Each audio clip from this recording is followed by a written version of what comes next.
네, 시청자 여러분 안녕하세요. 투더 골드문 진행의 문다연입니다. 오늘 눈이 7cm까지 쌓인다고 합니다. 추운 겨울만큼이나 정말 우리 시장도 꽁꽁 얼어붙은 모습인데요. 그래도 다행인 건 어제 나스닥이 많이 빠졌지만 여기에 디커플링 되면서 비트코인이 반등하는 흐름을 보여줬습니다. 과연 지금이 찐 반등의 시작인지 아니면 도망칠 타이밍인지 한번 시장 대응 전략 잡아보도록 하겠습니다. 두 분의 전문가님들 모셔보겠습니다. 먼저 비트마루님 어서 오세요. 네, 반갑습니다. 네, 반갑습니다. 비트마루입니다. 어제 방금 전에 말씀하신 것처럼 나스닥 지수가 2.6%가 빠지면서 비트코인도 같이 또 하락세가 나오는 모습을 보여줬습니다. 자, 이렇게 지금 투자 시장에서 정말 너무나도 어렵습니다. 계속 지속적으로 채권 수익률의 상승, 금리 인상, 그리고 여러 가지 호재가 나오지 않는 상황에서 지속적으로 재미없는 장세가 연출이 되고 있는데 오늘 방송도 역시 마찬가지로 이런 시장 속에서 충분히 급등할 수 있는 이유, 그리고 그럴 수 있는 여러 가지 근거들이 있기 때문에 방송에서 말씀을 드리도록 하겠습니다. 감사합니다. 네, 방송을 통해서 급등 신호를 포착해 보시면서 지금 장을 잘 이겨내셨으면 좋겠습니다. 코인 트레이너님 인사해 보겠습니다. 어서 오세요. 반갑습니다. 네, 코인 트레이너 전문가입니다. 앞서 말씀해 주신 것처럼 어제 나스닥이 마이너스 2.6% 빠지긴 했지만 어제 이제 비트코인 그렇게 많이 빠지지 않고 조금 밑꼬리 달고 올라오는 이런 모습 보여주었습니다. 그러면서 기존 이제 박스권 안에 안착을 하는 모습을 보여주었는데 하지만 안착을 했음에도 불구하고 지금 업비트 거래대금 제일 적은 거는 지금 9억 4천밖에 거래가 되지 않을 정도로 지금 약간 투자 시장이 약간 위축된 그런 모습 보여주고 있습니다. 근데 이게 지금 암호화폐 시장뿐만 아니라 이제 코스피 시장 전체적인 이제 금융 시장이 조금 투자가 위축되면서 약간 1월 효과를 못 받는 모습을 보여주고 있지만 지금 채권에 몰린 돈들 다시 채권이 금리가 내려가면 다시 투자 시장으로 돌아옵니다. 지금 우리는 지금 돈과 시간 중에서 지금 어느 정도 시간을 조금 투자할 때가 아닌지 생각을 해보면서 오늘 투더 골드문 잘 시청해 주시면 감사하겠습니다. 네, 정말 업비트를 기준으로 본다면 거래량이 많이 죽은 상태여서 스캘핑을 하기도 어렵고 정말 이제는 사서 좀 시간을 투자하는 방식으로 가야 될 때가 아닌가 이런 생각이 드는 요즘 장입니다. 시장에 어떤 이슈들이 있는지 한번 체크해 보겠습니다. 먼저 코인 악재부터 살펴볼게요. 비트마루님. 네, 악재라고 한다면은 항상 말씀드리지만 1월달 촉매제가 나오지 않는다. 이게 가장 큰 악재라고 좀 말씀을 드리겠는데 또 이제 더 짜증나고 더 불안하고 힘든 게 뭐냐면 어제 국채 수익률이 올라가면서 코인들이 전체적으로 내려갔습니다. 이렇게 내려갈 때 꼭 뉴스에서는 더 안 좋은 이슈들만 계속 나온다라는 거예요. 어제 뉴스에서는 어떤 뉴스가 나왔냐면 세계 각국에서 암호화폐에 대해서 홍보 규제를 한다. 그래서 각국에서 이제는 홍보를 할 수 없고 광고를 규제하기 때문에 암호화폐가 성장할 수 있는 이런 길을 막고 있다라고 뉴스가 나왔습니다. 자, 그런데 이런 것들에 대해서 또 많은 투자자분들이 힘들어하다 보니까 거기서 손절매가 나온다라는 거죠. 그래서 이런 것들을 한번 같이 나눠보도록 하겠습니다. 자, 우선 어디 국가에서 암호화폐에 대한 홍보 규제를 한다라고 나왔냐면 싱가포르, 영국, 스페인에서 나왔습니다. 자, 아시겠지만 싱가포르 같은 경우에는 이전부터 암호화폐를 상당히 좋아하는 친화적인 국가로 상당히 유명한 국가죠. 그렇기 때문에 국내에서 암호화폐 기업들 또 일본에서 암호화폐 기업들이 싱가포르로 넘어가는 사태가 많이 나올 정도로 암호화폐 기업에 대해서 상당히 찬양하고 또 상당히 앞으로의 혁신을 더욱더 발전시키는 나라로 유명했었는데 갑작스럽게 싱가포르에서 암호화폐 홍보를 규제한다라고 나오면서 더 불안해하셨을 거예요. 사실상 그 홍보 규제 이 말만 듣고 본다면 상당히 안 좋은 악재라고 생각할 수 있겠지만 사실은 큰 호재라고 좀 말씀을 드리도록 할게요. 싱가포르 같은 경우에는 어떤 홍보가 금지되어 있냐면 자, 일반적으로 지금 현재 예전에도 한국에도 그런 코인 사태가 많았습니다. 아프리카 BJ라든지 아니면 인플루언서를 이용해서 불법적인 코인을 홍보시키고 그 홍보 안에서 코인 투자금이 들어오면 가지고 도망가는 이런 사태들이 상당히 많았어요. 그래서 그런 것들을 방지하기 위해서 전체적으로 이 마케팅을 일반 대중들에게 하는 것이 아니라 전체 그 회사의 웹사이트라든지 이런 공식적인 기관에서만 홍보를 할 수 있게 적당한 규제를 한다라는 거고요. 특히나 영국 같은 경우에는 소비자 보호를 위해서 아예 규제를 홍보를 못하게 입법 추진을 하겠다라고 나오면서 좀 강하게 사람들이 좀 불안해했다라고 말씀을 드릴 건데 자, 사실은 이 규제는 상당히 좋습니다. 어떻게 규제를 한다는 거냐면 홍보를 못하게 하겠다라고 하는 게 아니에요. 주식이나 아니면 보험이나 이런 기타 금융기관처럼 똑같이 보고를 할 수 있게 보고를 한 다음에 그리고 검토를 받고 광고를 할 수 있게 그런 규제를 한다는 겁니다. 자, 그동안 코인이 안 좋았다는 거 규제가 없었기 때문에 안 좋았다라고 좀 말씀을 드렸었는데 이러한 규제가 지속적으로 생기고 있고 코인을 발전시키는데도 불구하고 아직까지도 코인이 내려갈 때 코인에 대한 홍보 규제를 한다. 악재다라고 나오는 경우가 상당히 많고요.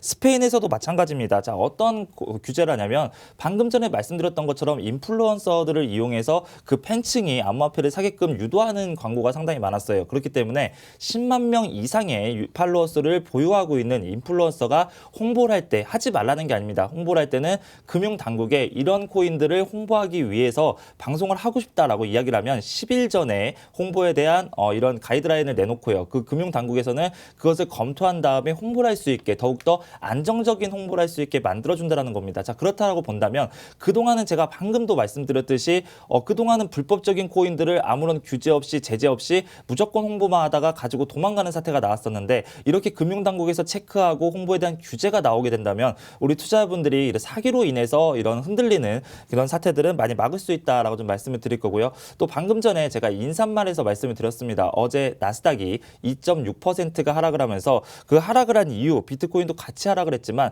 그것은 이제 채권 수익률이 급등했다라는 이유 때문에 비트코인과 나스닥이 하락을 했어요. 자, 그런데 나스닥 시장이 장이 마감되고 비트코인이 갑작스럽게 또 반등을 하기 시작했습니다. 그거는 뭐냐면 채권 수익률이 급등했지만 아직 경제가 좋아진 건 아니다. 채권 수익률이 급등했을 때 암호화폐에 대해서 상당히 또 투자 시장, 미국의 기술주들이라든지 여러 가지 투자 시장에 대해서 불안 심리가 작용돼서 시장은 일시적으로 내려갔지만 나스닥이 끝난 뒤에 추가적으로 내려간 것이 아니라 결국에는 인플레이션에 대한 해지 수단으로 비트코인은 다시 상승할 것이다라는 이야기가 나와주면서 그 나스닥 장세가 끝나고 다시 한번 급등하는 모습을 보여줬죠. 자, 이런 것들을 보면 지금 아직까지도 인플레이션에 대한 해지 수단은 비트코인밖에 없고 이전에 코로나가 처음 나왔을 때도 엄청나게 내려갔습니다. 그 다음에 코로나로 인해서 경제 악화에 대한 해지 수단은 비트코인밖에 없다라는 인식이 심어지면서 엄청나게 상승을 했었고 마찬가지로 이제는 인플레이션입니다. 인플레이션이 나오게 되면 지속적으로 스태그플레이션이라든지 여러 가지 인플레이션이 나오게 되면 그것을 해치할 수 있는 수단은 역시나 비트코인밖에 없기 때문에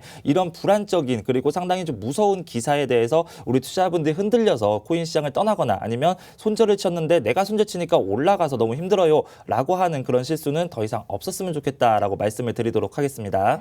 네, 일단 여러 국가들에서 지금 규제를 하고 있는 상황인데 사실 규제 이슈가 나올 때마다 불안해하시는 분들이 많으실 것 같습니다. 하지만 이게 굉장한 호재로 작용을 할 수 있다는 점을 좀 강조드리고 싶은데요. 사실상 지금까지 암호화폐 시장이 어떻게 보면 리스크나 범죄에 취약하기 때문에 이 부분이 좀 부담으로 작용을 했었는데 이런 부분이 좀 해소가 되면서 오히려 좀 호재로 시장이 인식을 할 수 있을 것 같습니다. 그리고 또 제도권 안으로 들어오면서 좀 더 관리를 받을 수 있는 시장이 되지 않을까 이렇게 생각이 듭니다. 코인 트레이너님의 악재 한번 살펴볼게요. 네, 제가 준비한 오늘 악재는 이제 NFT 시장에 관련된 이제 악재입니다. NFT 이제 마켓 거래소죠. 최근에 많은 분들이 아마 들어보셨을 거예요. 오픈시라고. 오픈시에 이제 들어가 보면 제가 최근에 말씀드렸던 우리 실타래 관련해서 이제 카드도 이제 업로드 되어 있고요. 자기의 이제 셀카를 NFT로 만들어 가지고 파는 사람도 있고 아니면 예술 작품 등을 이제 뭐 NFT화 시켜서 많이 팔고 있습니다. 관심 있으신 분들은 오픈시라고 이제 구글에 검색하셔가지고 들어가면 될 것 같은데 지금 NFT 시장이 굉장히 핫하잖아요. 굉장히 핫하면서 이제 1월달 거래액이 36억 이제 5천만 달러를 이제 돌파를 했다고 합니다. 지금 이제 1월이 18일밖에 지나지 않은 이 시점인데 지금 약 4조 3,430억 원의 규모로 이제 거래가 이루어졌다고 해요. 새해 들어서 정말 NFT 시장 모든 기업이 다 투자를 하면서 이 시장에 대해서 관심도가 굉장히 많이 올라가면서 지금 이렇게 많은 거래량이 나오고 있는 이런 모습인데요. 지금 암호화폐 시장은 조금 침체된 반면 이제 NFT 시장 굉장히 핫하다는 걸 이제 좀 파악할 수 있는 부분입니다. 그러면서 지금 현재 거래량도 거래량이지만 지금 최근에 이제 지루한 유인원의 요트클럽이라는 이제 작품이 있습니다. 이 작품이 이제 가격이 인상 많이 되면서 지금 거래 금액이 이제 증가하게 된 그런 원인이 되었는데 이제 오픈시는 또 추가적으로 지난 6일 시리즈 C 투자 라운딩 펀딩을 통해서 약 3억 달러 3,600억 원 규모의 이제 투자를 또 유치를 했고요. 이번 라운드에서 이제 오픈시의 뭐 가치는 약 한 15조 9천억 원, 약 16조 가량의 이제 마켓의 가치를 가지고 있다라고 조금 평가를 받고 있습니다. 그러면서 이제 뭐 패러다임과 코투가 약간 좀 주도를 했으면서 이런 투자는 이제 기존 투자자들 외에도 이제 조금 공개되지 않게 약간 사무 쪽으로 이제 또 추가 투자가 진행되는 이런 모습을 보여주었습니다. 그럼 이게 지금 NFT 시장 굉장히 활성화되고 있는데 이게 왜 악재냐라고 조금 궁금해하실 텐데 지금 최근에 원숭이 캐릭터 NFT를 샀습니다. 근데 원숭이 NFT 캐릭터를 샀는데 이 NFT 캐릭터 우리가 대체 불가 토큰이라고 알고 있는 이 NFT 캐릭터가 기존에 기존 NFT 캐릭터를 이제 카피한 짝퉁 제품을 이제 구매를 하면서 피해가 발생하면서 이게 조금 논란이 일었는데, 어떤 암호화폐 NFT 작품을 구매한 A씨는 이제 A씨가 아까 구매한 작품이 제가 앞서서 말씀드렸던 그 지루한 유인원의 요트클럽이라는 작품입니다. 이 지루한 유인원의 요트클럽이라는 이 작품 원작 NFT를 이제 짝퉁으로 복사한 NFT를 이 A씨가 구매를 하게 된 건데요. 이 NFT 또한 이제 오픈시 마켓에서 이제 거래가 되고 있는 NFT였습니다. 근데 원래 이제 NFT 원소유자인 이제 원소유자 지루한 유인의 요트클럽 원소유자가 여기에 있어서 저작권 이슈에 대해서 문제를 제기하면서 오픈시 쪽은 지금 판매자를 그냥 퇴출시킨 상태고요. 그 짝퉁 NFT는 지금 소각을 해버린 상태입니다. 그러면 이제 투자자 A씨는 이제 여기에 있어서 이 소각 이슈에 있어서 어떠한 보상이나 환불 등을 받지 못하는 이런 사태가 이루어졌습니다. 아무래도 지금 현재 여기 NFT 오픈시의 그 이제 계약 조건을 이제 잘 살펴보면은 이제 저작권 문제가 이제 명확하지 않은 이런 것들, 오픈시는 우리는 중개만 할 뿐 이런 적법성, 진본성에 대해서 어떠한 책임도 지지 않는다. 그러면서 이제 이용자는 구매하고자 하는 이제 자산에 대해서 적법성, 진본성을 너네 스스로 체크를 해야 된다라는 식의 이제 모든 책임을 소비자들에게 떠넘기고 있는 그런 이제 계약, 불공정한 약관이 이렇게 있지만, 이 불공정한 약관 이제 우선적으로 영어로 되어 있습니다. 영어로 되어 있고, 이런 약관까지 다 디테일하게 체크를 하면서 이제 투자하는 분들도 계시지만, 일단 우리나라 국내 투자자 같은 경우는 이런 영어로 되어 있는 약관 잘 해석도 못하고, 아무래도 약관이다 보니까 조금 해석에 있어서 어려운 부분이 굉장히 많습니다. 하지만 이 약관이 뭐 어렵고 영어로 되어 있다고 해서 이게 법률적인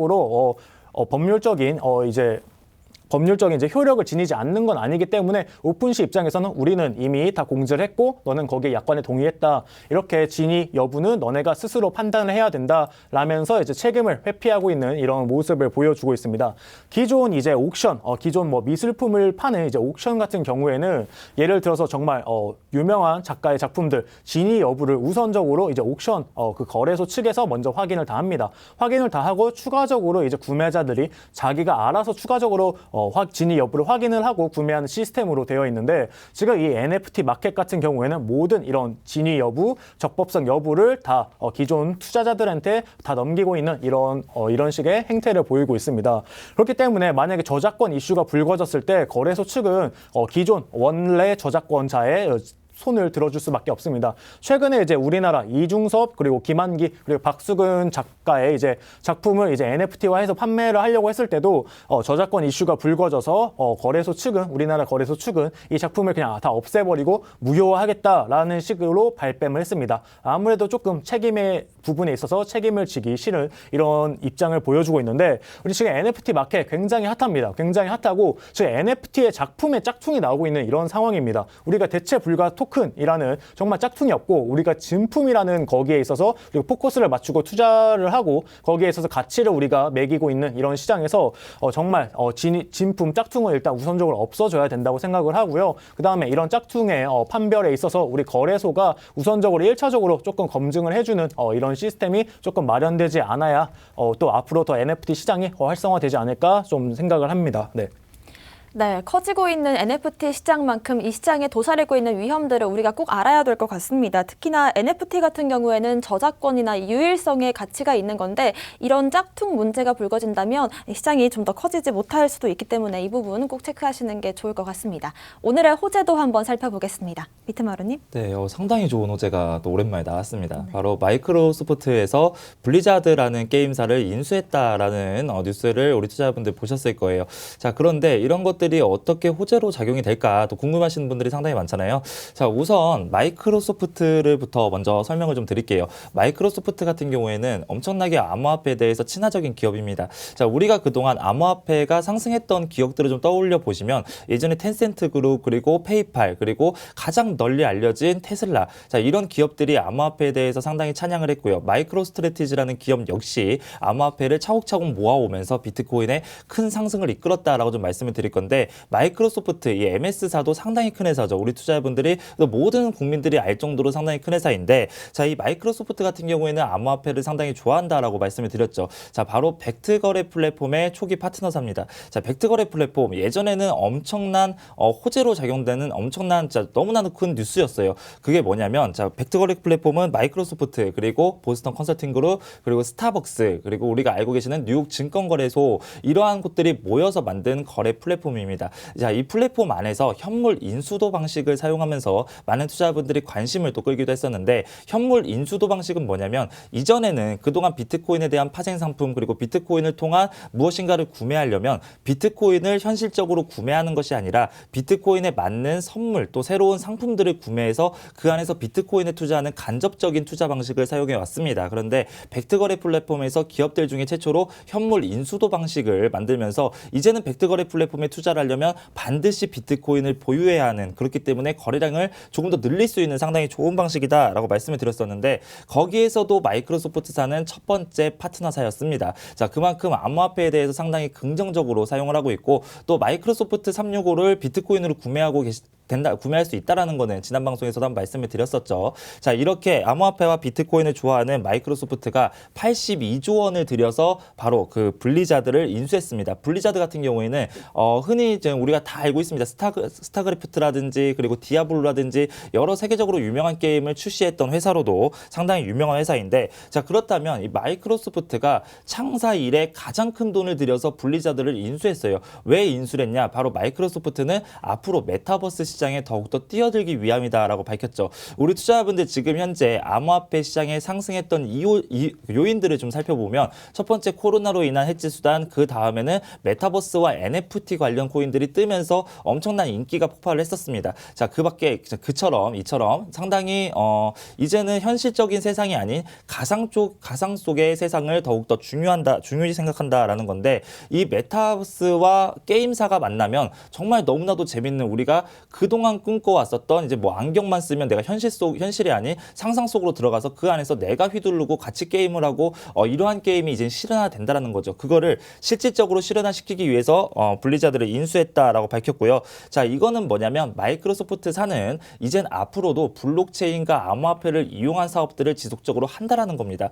예전에 페이스북이 코인을 만든다라고 했을 때 코인도 상당히 급등했던 적도 있었죠. 그것처럼 이제는 기업들의 코인 진출설이 정말 너무나도 중요하고 너무나도 당연시되고 있기 때문에 우리 투자자분들 이런 것들에 대해서는 상당히 큰 호재다라고 좀 보시면 될 것 같고요.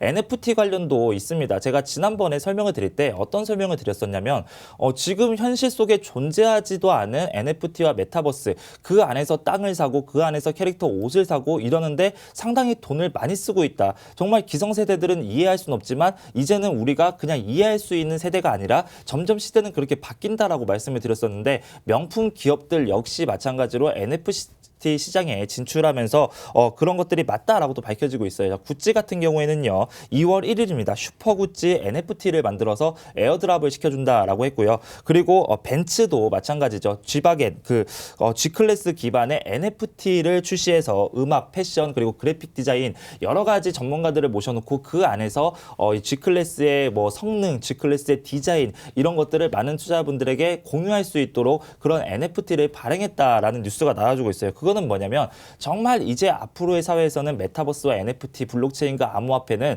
이제는 필수입니다. 선택이 아니고 할까 말까. 비트코인은 영원에 수렴한다. 블록체인은 이제 원천적으로 금지시킨다. 이러한 이야기는 이미 끝났다라는 거예요. 그렇기 때문에 지금 현재 구간에 코인 트레이너 전문가님이 방금 전에 상당히 좋은 말씀을 해주셨어요. 이제는 시간과 돈을 따진다면 시간에 투자해야 될 때가 맞다. 지금은 전체적인 경제 상황이 안 좋아졌기 때문에 이러한 움직임을 보여주고 있지만 결과적으로는 어떻게 됩니까? 결과적으로 이런 것들이 지속적으로 나와주고 있고 기업들은 발전을 시키고 있고 코인과 블록체인은 절대로 무너질 수 없고 이제 앞으로 탄탄대로만 남았다라고 좀 말씀을 드릴 거고요. 지금 2022년이 시작된 지 1월도 아직 지나지 않았습니다. 12개월 중에 아직 한 달도 지나지 않았고 그동안 2021년도에 너무나도 많은 발전을 했어요. 그런데 이거 잠깐 요 시장에서 재미없다고 투자자분들 코인은 끝이다. 코인은 정말 망할 것 같다. 영원에 수렴한다. 이런 이야기라는 거는 이제 너무나도 진부하고 이제 지쳤다라는 거죠. 2017년, 2018년, 2019년 이미 그런 얘기가 지속적으로 나왔지만 코인은 8천만 원까지 올라갔습니다. 그렇기 때문에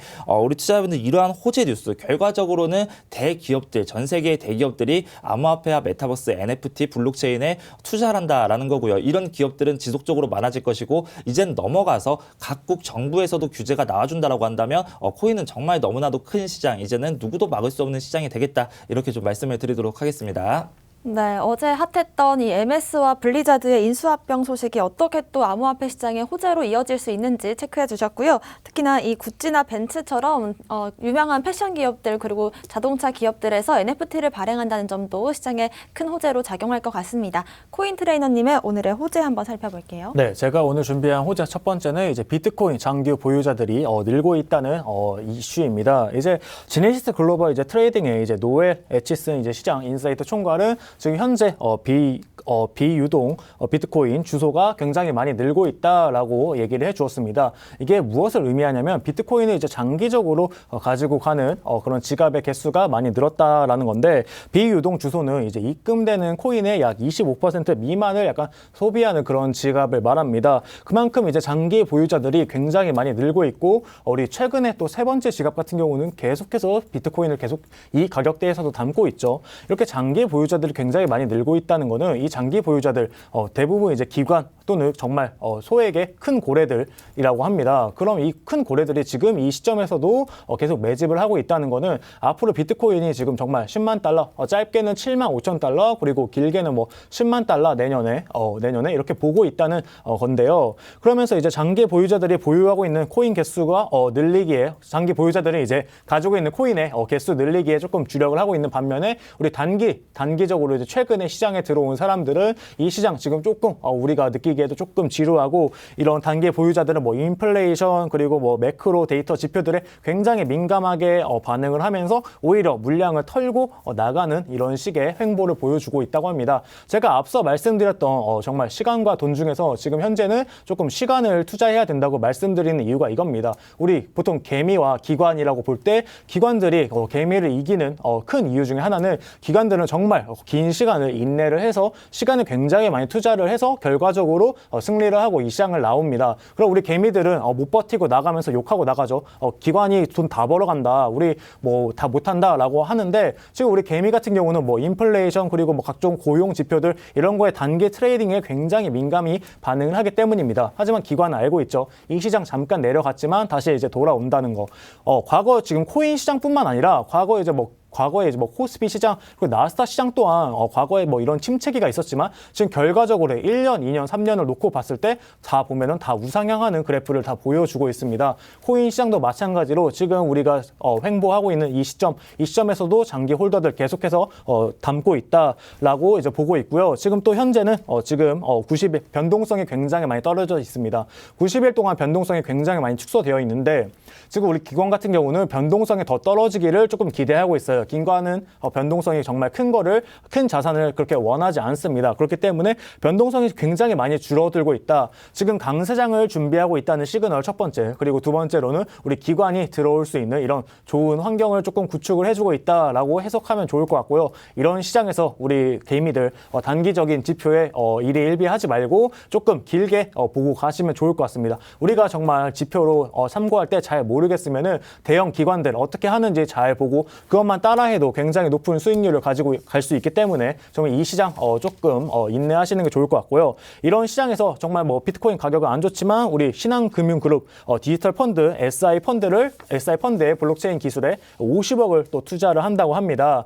신한은행 정말 발빠르게 움직이고 있죠. 저번 주에 제가 신한카드가 이제 블록체인 기술 메타버스를 꾸미는 거에 이제 투자를 많이 한다라고 했는데 신한금융그룹 또한 이제 투자를 이제 원신한 커넥트 신기술 투자조합 1호를 만들어가지고 여기에 이제 블록체인 대체 불가 토큰 앞서 말씀드렸던 NFT 기술에 이제 블록 오디세이에 이제 50억 원을 이제 투자를 한다고 18일 날 밝혔습니다. 전통 금융권에서도 이제 이 시장을 보고 이제 투자를 들어온다는 건데 지난 이제 4월에 디지털 핵심 역량 강화를 위해서 이제 벤처 스타트업 유니콘 기업에 이제 투자의 목적으로 약 3천억 원 규모의 이제 원신한 커넥트 신기술 투자 조합을 만들어 놨고요. 3천억 원 규모에서 지금 처음으로 원을 이제 투자가 들어간 겁니다. 이걸 통해서 아까 이제 블록 오디세이에 이제 투자를 했다고 했는데 오디세이 같은 경우는 최근에 우리 신한 플레이 앱 다들 아시죠? 신한 카드 쓰시는 분들은 아마 신한 플레이 앱 여기를 많이 사용하실 건데요. 여기에 이제 NFT 발급 관리 서비스인 이제 마이 NFT를 이제 만든 블록체인 기술을 만들어서 어플리케이션을 접목한 그런 이제 회사입니다. 그러면서 이제 앞으로 이제 신한 펀드가 이제 투자한 여기에 이제 중고 거래 플랫폼에 이제 블록체인 기술을 이제 암호화폐를 기술에 넣어서 이제 거래를 하도록 뭐 이런 협업을 진행한다고 하고요. 또 NFT 시장, 신한카드가 이제 만든, 신한은행이 만드는 이제 NFT 시장 활성화에도 조금 여기도 이제 투자를 한다고 합니다.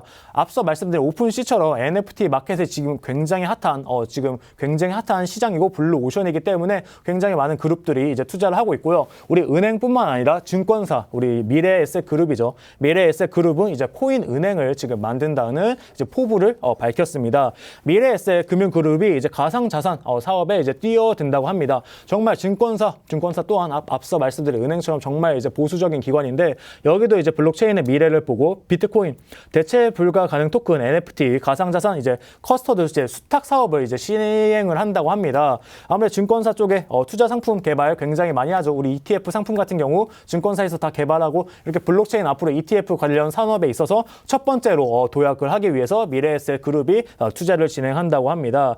그러면서 지금 비트코인을 비롯해서 암호화폐 NFT를 이제 안전하게 관리를 해주는 이제 코인 은행을 이제 개설한다고 하는데 우리가 기존에는 이제 코인 지갑에다가 보관을 많이 했죠. 근데 코인 지갑에 조금 단점이 있습니다. 우리가 뭐 비밀번호를 까먹었거나 이제 처음에 발급되는 그 문자 암호를 우리가 만약에 잃어버렸을 경우 굉장히 우리가 찾기가 곤란해지는 상황에 많이 처하는데 만약에 미래에셋 그룹이 이제 이거를 담당을 해서 지갑을 만들어줘서 안전하게 보관을 한다라고 하면은 우리가 정말 이제 증권사에 가가지고 저 코인 지갑 기억이 잘 나지 않아요. 제 코인 안전하게 있는 건가요? 라고 물어봤을 때 점점 더 안전해지고 또 규제 안으로 들어올 수 있는 이런 환경을 조금 조성을 해준다는 거죠. 코인 은행, 코인을 우리가 보관을 다 할 수 있고 우리가 앞서 제가 저번에 말씀드린 것처럼 스테이킹 서비스 또한 뭐 진행을 하고 관련해서 이 코인 은행에 맡겼을 때 뭐 이자 주고 당연히 뭐 코인 관리 자연스럽게 해주겠죠. 이러면서 우리가 앞으로 변화하는데 투자를 하지 않는 게 정말 리스크다라고 미래에셋 그룹 회장님이 말씀하시면서 세상을 정말 새로운 시각으로 봐라라고 말씀을 해주셨습니다. 우리 비트코인 지금 조금 주가 흐름 좋지 않지만 우리 이렇게 흐름이 좋지 않은 거에 과연 이제 투자를 왜 하지라는 의문을 가지지 않고 이런 시장 지금 앞으로 더 미래의 가능성이 많이 보이고 이제 파이가 계속해서 커져 나갈 시장이기 때문에 지금이 정말 강세장의 저점 구간을 이제 다지고 있는 구간이다라고 생각하시면 좋을 것 같습니다. 네. 네, 지금 현재 단기 보유자들이 떠난 시장 장기 호들러분들이 좀 받쳐주고 있는데요. 특히나 이 전통 금융기관에서 암호화폐 사업 영역을 넓혀 나간다는 건 장기적으로 봤을 때 지금이 강세장의 저점 구간이다라고 인식할 수 있을 것 같습니다. 오늘도 이렇게 코인 이슈 흑과 백 살펴봤고요. 저희는 잠시 뒤에 코인콕으로 돌아오겠습니다.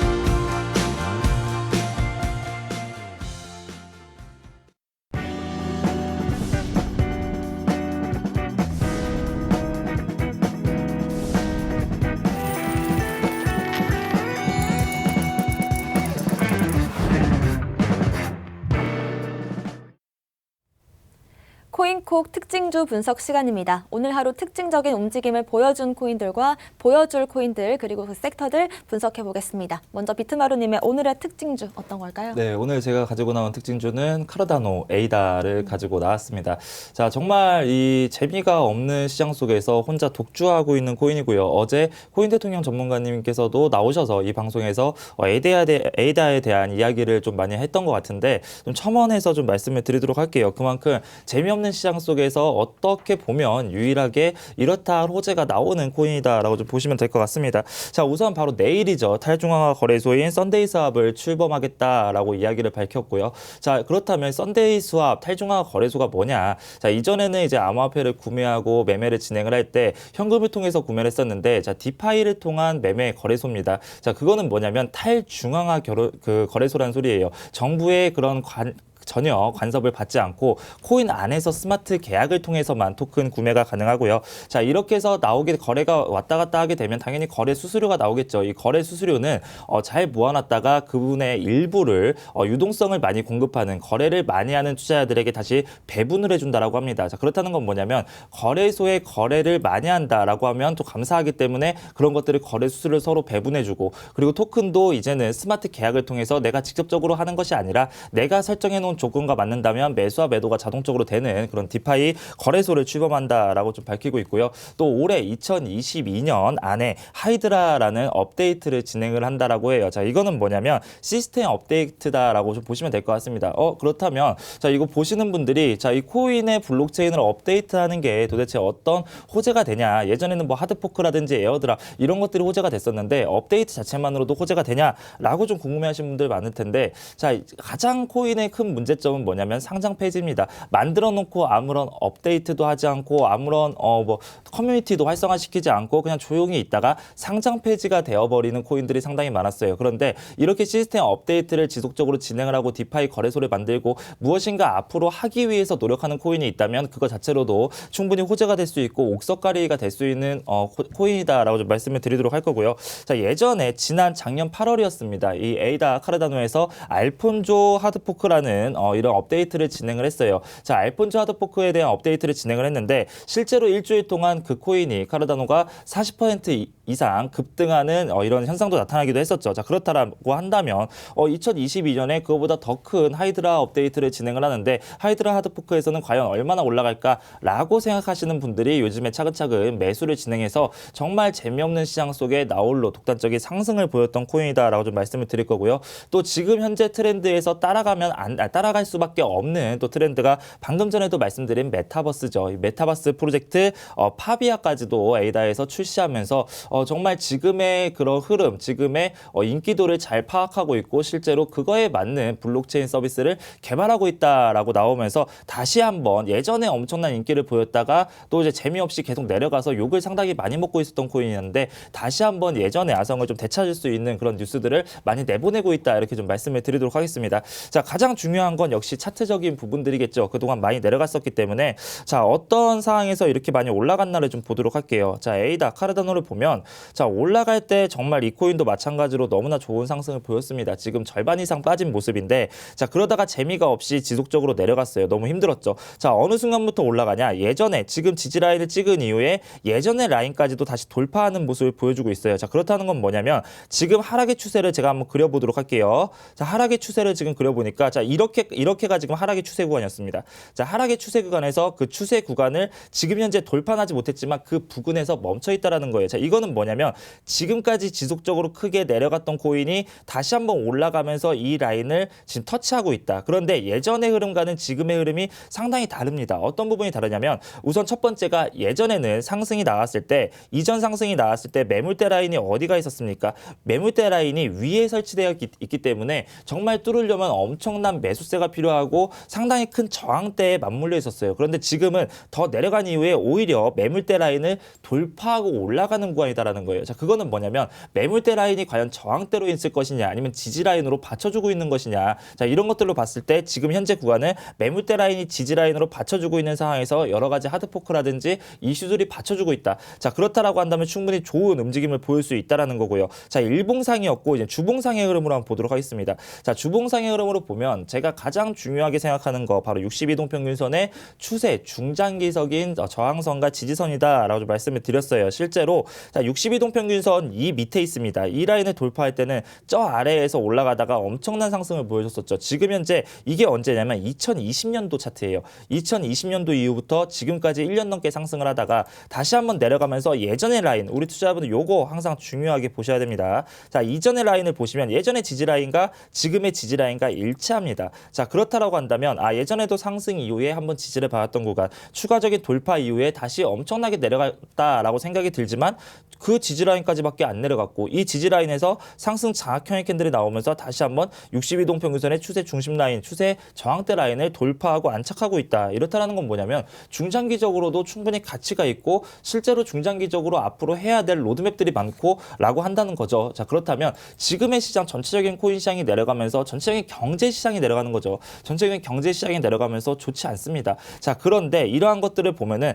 앞으로 더 나아가서 지켜보면 에이다도 끝이 아니라 가치적인 부분에서 충분히 좀 좋은 코인일 것으로 판단이 되기 때문에 우리 투자자분들은 이런 코인들을 조금 눈여겨보시면 될 것 같고, 특징 코인 지금 이거를 이 카르다노를 바탕으로 보면 상당히 좋은 호재성인 코인이다라고 좀 말할 수 있을 것 같아요. 그게 왜 그러냐면 정말 시장이 내려갈 때는 예전에는 커플링 현상으로 인해서 그 어떠한 호재가 개별 호재가 나온다라고 하더라도 그 개별 코인이 올라가는 경우는 사실상 없었습니다. 내려갈 때 다 같이 급락하고 올라갈 때 다 같이 올라가고 이렇게 전체적인 시장의 흐름을 따라갔었는데, 자, 이 에이다 카르다노 같은 경우에는 어찌됐든 간에 이런 디파이 거래소의 설립 그리고 업데이트에 대한 이슈, 이런 이슈로 인해서 정말 재미없는 장소에서 혼자 상승하는, 가치적으로 무엇인가 존재하다면, 가치적인 상승의 이유가 존재한다면 투자자들이 그 라인으로 들어온다는 거죠. 그거는 뭐냐면 투자자분들도 예전의 투자자분들과는 다르게 충분히 성숙해졌고 이제는 정말 가치적인 것들을 상당히 중요하게 생각한다는 거기 때문에 이러한 시장이 지속적으로 나오면서 커플링 현상이 없어지고 이제는 개별 코인들의 상승과 하락이 나오는, 자, 거기까지만 나와준다라고 한다면 투자자분들은 코인하기가 상당히 쉬울 겁니다. 그 안에서 조금만 공부하고 조금만 차트를 본다면 좋은 코인들을 잡을 수 있는 확률이 더욱더 높아지기 때문에 전체적인 커플링 시장이 아니라 디커플링 시장이 이제는 얼마 남지 않았다. 그렇기 때문에 우리 투자자분들 에이다 같은 코인들을 잘 살펴보면서 다른 코인들의 호재, 그런데 물론 호재를 뉴스를 보고 들어가면 늦습니다. 그런 것들이 아니라 앞으로의 미래에 있을 호재와 실제로 어떻게 업데이트가 되고 있고 어떠한 노력을 하는지 이런 것들을 보면서 같이 투자를 하시고요. 기술적인 차트 분석도 같이 하신다면 충분히 좋은 코인들을 많이 잡을 수 있겠다라고 말씀을 드리도록 하겠습니다. 네, 요 며칠 큰 상승 보여줬던 에이다 차트 분석과 함께 이슈도 짚어주셨습니다. 코인 트레이너님의 오늘의 코인, 오늘의 특징주 먼저 살펴볼게요. 네, 오늘의 특징주는 이제 비트토렌트입니다. 비트토렌트 최근에 액면 분할 이슈 이후에 굉장히 많은 조명을 받았지만 지금 오늘 기점으로는 조금 우리의 관심에서 많이 멀어져 있는 이제 코인이죠. 비트토렌트 같은 거는 토렌트 같은 경우에는 이제 토렌트에서 쓰이는 그런 암호화폐입니다. 그리고 이제 최근에 리디노미네이션 게시 이후에 약 190억 개의 이제 비트토렌트를 삭제를 했다고, 소각을 했다고 하는데요. 190억 개라고 하지만 이제 비트토렌토 같은 경우는 가격이 오늘 지금 업비트 기준으로 0.0028원이기 때문에 그렇게 엄청나게 많은 규모를 소각했다고 보기는 조금 힘들 것 같습니다. 지금 현재 시가총액은 약 2.9조 원 정도 됩니다. 그러면은 지금 액면 분할에 있어서 액면 분할하면은 완전 이거 완전 호재 아니냐? 이캐시 과거에 액면 분할했을 때 굉장히 많은 어마어마한 그런 상승률을 보여주었습니다. 거의 한 1,500% 정도 상승률을 보여주었고요. 액분 이전의 가격과 지금 현재 이캐시 많이 떨어졌음에도 불구하고 가격을 비교해 본다면은 지금도 한 3배에서 4배 정도 비싼 정도의 가격을 이제 보여주고 있습니다. 그러면 이캐시는 이렇게 많이 성공을 했는데 비트토렌트 액분하면은 이캐시처럼 정말 이제 가격도 이캐시랑 비슷하고 액분했을 때도 이캐시처럼 많이 뛸 수 있지 않을까라고 기대를 하고 많은 분들이 이제 매수를 하셨는데 지금 결과를 봤을 때 아마 그때 이제 들어가신 분들은 아마 조금 이따가 제가 차트 보여드리면 알겠지만 지금 다 이제 손실 구간이실 거예요. 손실 구간이실 거고 지금 가격이 굉장히 낮기 때문에 한 틱만 움직여도 약 그 퍼센테이지가 3% 이상 지금 움직이는 그런 흐름을 보여주고 있습니다. 보통 이제 액분을 한다고 하면은 그렇게 어마어마한 호재는 아니지만 액분을 하게 되면은 가격이 조금 저렴해지면서 시장 참여자들이 굉장히 많이 이거 좀 이제 살만하네라고 관심도 끌 수 있고 그렇기 때문에 가격이 굉장히 많이 상승을 하는 그런 이슈를 가지고 있습니다. 과거에 우리 유가 증권인 카카오의 경우 이제 액분 60만 원에서 액분을 약 5분의 1로 했죠. 그리고 나서 12만 원대의 가격대에서 굉장히 많은 상승을 보여주었는데 이것과 비슷하게 암호화폐 또한 이제 이캐시도 액분을 하고 나서 굉장히 많은 상승을 보여주었습니다. 그러면은 이캐시 이캐시, 뭐 카카오 같은 경우 다 액분하고 다 성공을 했는데 왜 비트토렌트는 안 되는지 한번 차트 보면서 얘기를 해보도록 하겠습니다. 우선 첫 번째 원인으로는 비트토렌트가 액분을 한 시점이 굉장히 조금 좋지 않았다라는 게 이제 첫 번째 이제 의견입니다. 과거 이캐시의 경우 이캐시 우선 차트를 보시면은 이캐시의 경우 액면 분할을 했을 때 이제 8월 달에 이제 강세장과 맞물리면서 굉장히 많은 이제 8월 27일, 8월 28일 요 구간 때 굉장히 강세장과 맞물리면서 비트코인 상승장 그리고 이캐시 액면 분할 그리고 보시면은 추가적으로 이캐시 같은 경우는 이 위에 매물대가 없었습니다.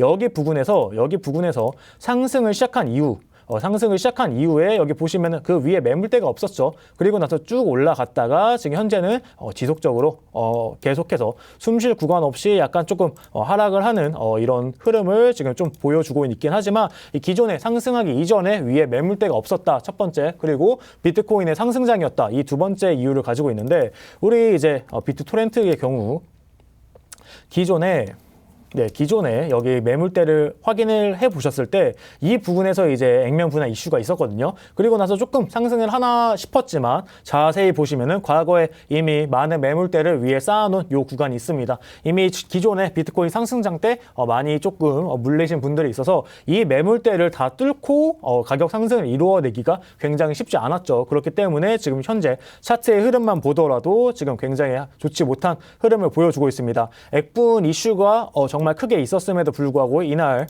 약 한 20%, 30% 정도의 상승률밖에 지금 보여주지 못했습니다. 30% 굉장히 많은 상승이지만 우리 액분 이슈가 있으면 보통 100%, 뭐 200%, 300% 넘게 올라가는 게 이제 우리 코인 시장입니다. 그럼에도 불구하고 올라가지 못했다는 거는 이제 위에 쌓인 매물대가 많았기 때문에 올라가지 못했고 지금 이날 잡으신 분들은 아마 지금 거의 다 지금 손실 구간이실 거예요. 최근에 잡으신 분들은 지금 거의 다 손실 구간이실 거고요. 그렇기 때문에 이렇게 조금 호재에 의해서 올라가는 코인의 경우에는 조금 잡지 않는 게 좋겠다라고 말씀을 드리고 싶습니다. 네, 비트토렌트 최근에 액면 분할 이슈가 있었는데요. 이 액면 분할 이슈가 나올 때마다 차트가 가격적인 부분에서 어떻게 움직이는지 궁금해하시는 분들이 많으실 것 같습니다. 코인 트레이너님의 분석 참고하시면 도움 될 것 같습니다. 오늘의 코인도 살펴보겠습니다. 먼저 비트마루님. 네, 오늘 제가 가지고 나온 코인은 오늘도 좀 BTC 마켓 쪽으로 가지고 나왔습니다. 비트코인을 많이 보유하고 계시고 그 안에서 손절도 하지 못하고 정말 보유만 하고 계시는 투자자분들이 상당히 많은 것 같아서 아이오텍스라는 BTC 마켓의 코인을 가지고 왔고요. 자, 지금 시간 관계상 여러 가지 설명은 잠시 후에 무료 방송에서 진행을 해드리도록 하겠습니다. 자, 우선 사물 인터넷 관련 코인입니다. 그동안 NFT라든지 메타버스라든지 이런 지금 새로운 세계들이 펼쳐지고 있지만 실질적으로 현재 접목되고 있는 것은 사물 인터넷입니다. IoT 이런 것들이 지금 진행되고 있는데 스마트홈이나 아니면 기기 인증, IoT 생태계 관련해서 상당히 중요한 역할을 하고 있는 이 사물 인터넷 관련 코인이다, 블록체인이다라고 말씀을 드리도록 할 거고 얼마 전에는 플레이스워라는 게임과 파트너십 체결을 하면서 실질적으로 과연 이 게임을 사물 인터넷에 어떻게 접목을 시킬지 상당히 좀 많은 관심을 가지고 있기도 한 코인입니다. 지금 바이낸스, 쿠코인, 코인베이스 등 여러 가지 그 거래소에 작년이었습니다. 최근에 상장을 모두 다 시키면서 지금 최근 관심을 가장 크게 받고 있는 코인이다라고 좀 보셔도 될 것 같습니다. 차트를 보면서 바로 좀 말씀을 좀 드려보도록 할게요. 자, 지금 보시면 제가 그동안 항상 말씀드리는 게 바로 하락의 추세입니다. 자, 그동안 보시면 아시겠지만 고점을 맞고 내려와서 고점을 맞고 내려오고요. 그리고 아래 라인은 지속적으로 바닥을 짊어지고 있는 재미없는 삼각 수렴대 패턴이 나와준 코인이에요. 자, 이러한 상황에서 상승하면서 이 라인을 돌파를 합니다. 자, 그동안의 하락 추세를 저항대 라인을 돌파하니까 어떻게 됩니까? 그 라인이 지지 라인으로 바뀌면서 올라간다라는 거죠. 자, 그러면서 지금 현재 구간에서 있는 추가적인 저항대 라인까지는 아직 올라오지는 못했어요. 어제 올라가려고 시도는 했지만 다시 한번 내려오고 오늘도 좀 시도는 하고 있지만 힘이 좀 좋지 않은 모습을 보여주고 있습니다. 자, 그렇다면 첫 번째 장대 양봉 이후에 두 번의 음봉이 나오고 다시 한번 장대 양봉, 전형적인 N자형 엘리어트 파동이 나온다라는 거예요. 자, 우리 투자자분들 아시겠지만 대부분의 엘리어트 파동은 3파까지다라고 이야기를 합니다. 첫 번째 파동 나왔죠. 두 번째 파동 나왔어요. 자, 그러면서 마지막 3파에는 과연 어떠한 상승을 보여줄까? 좀 이런 궁금증을 자아내는 코인이다라고 좀 보시면 될 것 같고요. 자, 주봉상의 흐름에서도 마찬가지입니다. 자, 대부분의 코인들의 공통점이 있어요. 그게 뭐냐면 단기적인 일봉상에서는 하락 추세지만 주봉상의 중장기적으로는 아직도 상승 추세가 이어지고 있다는 겁니다. 그렇기 때문에 중장기적인 가치적인 상승에서도 아직 상승 추세는 끝난 코인이 아니다라고 좀 말씀을 드리도록 할게요. 자, 지금 구간 276 사토시입니다. 276 사토시에서 조금씩 공략을 해보신다면 손절가 라인은 예전의 지지 라인 다시 한번 뭐 원형 바닥이든 뭐든 쌍바닥이든 치고 갈 수 있기 때문에 그 전에 지지 라인인 255, 25 사토시까지로 좀 지켜봐 주시고요. 자, 위로 이제 돌파한 라인인데 사실상 가장 큰 저항대 라인은 바로 위에 있는 이 라인이에요. 그런데 조금 더 욕심을 부려서 이전의 라인에서 한번 멈췄던 구간들이 있거든요. 저 지지 라인 받고 저항대 라인을 받았던 구간들, 이 라인이 얼마입니까? 310 사토시까지 1차적인 구간 가져가시고 그 라인을 터치한다라고 하면 다시 또 이 방송에서 추가적인 전략을 말씀드리겠다라고 말씀을 드리도록 하겠습니다. 네, 아이오텍스 차트 분석 도와주셨고요. 시간 관계상 더 자세한 내용은 잠시 뒤 무료 방송에서 이어가도록 하겠습니다. 코인 트레이너님의 오늘의 코인 한번 살펴볼게요. 네, 제가 준비한 이제 오늘의 코인은 이제 에이다입니다. 앞서서 비트바노님이 자세하게 설명을 해주셨기 때문에 저는 일단 차트를 먼저 보면서 그냥 얘기를 해보도록 하겠습니다. 에이다 보시면은 지금 가격이 1,760원 정도 됩니다. 과거 큰 흐름으로 봤을 때 큰 상승이 한번 있었고 쭉 하락을 하는 이런 추세 라인을 만들어 주었습니다. 근데 지금 현재 보시면은 여기 바닥을 정확히 잡고 나서 과거 이렇게 쭉 빠지는 이런 추세로 쭉 빠지는 이런 모습을 보여주었는데 제가 가장 좋아하는 그림이 있습니다. 이렇게 추세 라인이 빠지다가 단기적으로 박스권을 이렇게 형성을 해주고 박스권을 이런 식으로 형성을 해주고 다시 한번 박스권 상단을 돌파하면서 이 하락 추세 라인을 뚫고 올라가는 이런 그림을 굉장히 좋아하는데 지금 보시면은 약 1,800원대에서 한번 저항을 맞았습니다. 저항을 한번 맞았지만 지금 한번 다시 위로 올라가면서 지금 오늘 전체적으로 장이 조금 빠지면서 다시 박스권 안으로 천장 안으로 밑으로 들어오는 모습을 보여주었지만 다시 여기 윗꼬리 부분 남기면서 지금 한 번 더 박스권 상단 이탈 돌파를 하려는 모습을 보여주고 있고요. 제가 말씀드린 이제 추세가 전환되었다라고 지금 보는 것 중에 하나가 20일 이동 평균선 위에서 지금 안착해가지고 움직임을 보여주고 있습니다. 20일 이동 평균선은 정말 우리가 쉽게 생각했을 때 추세가 전환되었다라고 보기 쉬운 20일 이동 평균선이 이제 위로 올라갔다는 거는 이제 추세가 전환이 되어서 이제 상승 추세를 이제 보이고 있다라고 해석해도 좋을 것 같고요. 지금 앞서 말씀드린 것처럼 정말 좋은 호재 그리고 나서 지금 추세 라인 하단에서 지금 추세 이탈이 일어나면서 지금 떨어지는 칼날 우리가 지금은 조금 잡아봐도 되지 않는 시점이 아닌가라고 말씀드리고 싶습니다. 그렇기 때문에 제가 지금 공략하고 있는 가격대는 1,760원 지금 유지를 하고 있는데 1,700원까지 담아 가시는 거 추천드리고요. 목표가 같은 경우는 단기적으로 2,100원 그리고 그 전 이전 박스권 이제 천장 라인이죠. 2차 목표가는 2,480원까지 보시면 좋을 것 같습니다. 손절가는 1,300원 잡고 가시면 좋을 것 같습니다. 네. 네, 일단 에이다 같은 경우에는 우리 비트마루님의 오늘의 특징주였고요. 코인 트레이너님의 오늘의 공략주였습니다. 어떤 부분을 좀 매매할 때 주의를 하면 좋을까요? 에이다 같은 경우에요. 에이다 같은 경우는 지금 시장이 전반적으로 조금 좋지 않기 때문에 일단 추가적으로 분할 매수를 통해서 접근하시는 걸 추천드리고요. 기존의 박스권 바닥 라인 여기서 만약에 더 떨어지게 되면은 추가적인 낙폭이 있을 수밖에 없는 그런 자리이기 때문에 아까 제가 말씀드린 1,380원 라인을 이탈하게 되면은 추세 전환이 다시 하락 추세로 바뀐 거기 때문에 그런 부분에 있어서 손절 라인을 굉장히 조금 짧게 잡고 가시는 게 좋을 것 같습니다. 네, 그리고 비트마루님 지금 시간을 기준으로 해서 급락세가 나오고 있는데 이렇게 떨어지는 칼날을 발견을 했을 때 우리가 매수로 대응을 하는 게 좋을지 어떻게 하는 게 좋을까요? 떨어지는 칼날을 잡으면 제가 이제 지하인 줄 알고 매수했더니 뭐 지하 3층까지 있고 지하 10층까지 있고 이러는 경우가 상당히 많습니다. 자, 저는 이제 떨어지는 칼날을 잡는 건 사실상 좋아하진 않아요. 항상 추가 매수 같은 경우를 보면은 떨어질 때 꼭 내려갈 때 내가 마이너스 30%니까 추가 매수해야겠다. 마이너스 50%니까 추가 매수해야겠다. 이런 식으로 좀 진행을 하는데 그런 것이 아니라 떨어지고 나서 튕겨 올라가서 이전의 라인들 다시 엘리베이터 타고 올라가서 1층을 돌파했을 때 그때 매수하는 게 좋다라고 좀 말씀을 드릴 거고요. 지금과 같은 구간에서는 반등이 나오는 코인들이 사실은 좀 많이 있습니다. 그동안 많은 하락 장세가 있었기 때문에 지금 보면서 어디 구간에서 제가 항상 이야기해드렸던 뭐 음봉의 시작점이든 아니면 이전에 저항대 라인이든 매물대 라인이든 본인만의 확실한 원칙이 있는 다음에 돌파할 때 매수하는 튕겨 올라갈 때 매수하는 방법을 세우셔라 이렇게 말씀을 드리도록 하겠습니다. 네, 이런 장 속에서 우리가 좀 자신만의 매매 기준이 없다면 많이 흔들릴 수 있고 또 리스크도 많이 떠안고 갈 수 있을 것 같습니다. 저희 잠시 뒤에 무료 방송에서 좀 더 자세한 대응 전략 잡아드릴 테니까요. 여러분들 함께 하시면 좋을 것 같습니다. 무료 방송 함께 하실 수 있는 방법 안내해 드리겠습니다. 먼저 PC 버전으로 들어오시는 분들은요. 팍스경제TV 홈페이지에 접속하셔서 좌측 하단 보시면 투더 골드문 배너가 있습니다. 배너를 클릭하시면 바로 전문가님들의 실시간 무료 방송 방송과 또 교육 영상을 시청하실 수가 있고요. 또 핸드폰 이용하시는 분들은 녹색 창에 투더 골드문 검색하시면 바로 또 상단에 링크가 뜨니까 여기 통해서 들어오시면 또 무료 방송 통해서 시장 대응 전략 잡아가실 수 있을 것 같습니다. 잠시 뒤에 오후 1시 반부터요. 지루한 횡보장 속 진주 찾기를 주제로 방송해 주신다고 하니까 많이 참여해 주시면 좋을 것 같습니다. 오늘 저희가 준비한 소식은 여기까지입니다. 또 본 방송에서 제공하는 정보는 투자 판단의 참고 자료일 뿐이며 특정 자산 가치의 상승과 하락을 보장하지 않는다는 점 유의하시길 바라겠습니다. 저희는 다음 이 시간에 오겠습니다. 시청자 여러분 고맙습니다.